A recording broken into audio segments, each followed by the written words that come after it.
Good afternoon. This is part 2 of my video that I posted yesterday. Sorry for the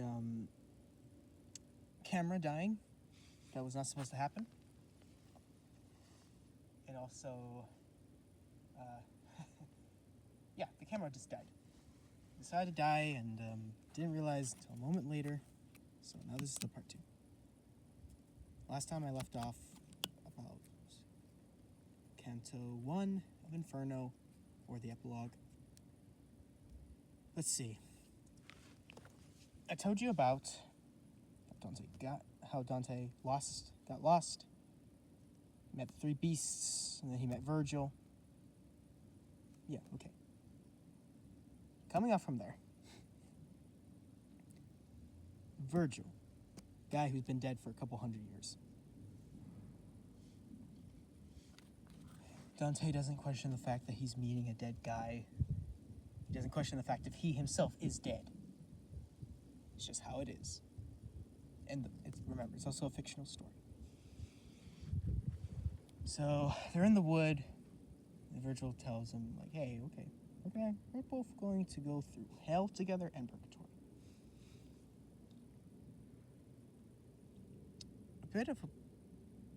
Here's a thing to note about Virgil. There's a legend written by some Roman guy, got his name, but it's a legend that Virgil went through the underworld, like the place of all the Roman gods, before, and he had to talk to some witch, and then he had to go back to the place where he was assigned in his death. So Virgil knows hell. Also, so he just knows his way through hell. He doesn't know his way through purgatory, and he never enters paradise. Even though Dante does go into paradise, even though it's a bit iffy because everyone's like, whoa, wait a minute, how are you alive? Why are you here? And whatnot. But anyway, so Virgil, Dante go on this epic journey after they meet each other in a very dark and dangerous wood with 3 beasts roaming around.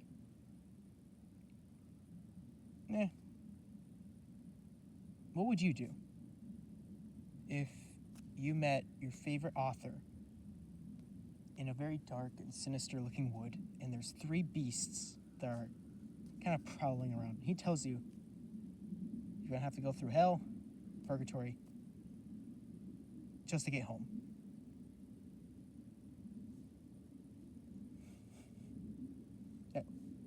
For the time being, that will seem a bit absurd, but that's how Dante wanted it, and I guess how he thought Virgil would act like being a dead guy.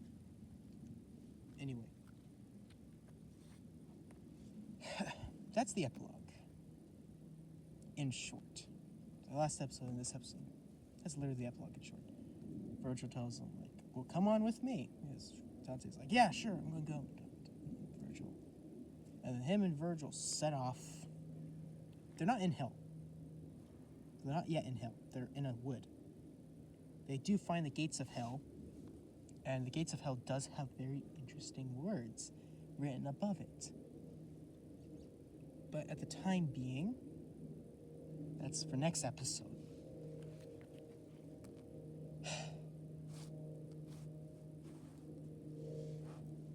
Here's one question before I leave you off for today. Who would your Virgil be? If you had to choose, of course. Because not a lot of people would want to go through hell or through purgatory. But if you had to choose, who would be your guide through those 2 places? Because it's worth to note, Virgil does not lead Dante in paradise. He can't enter it, because when he lived, he rebelled against God's law because he wasn't Christian. So he's stuck in hell.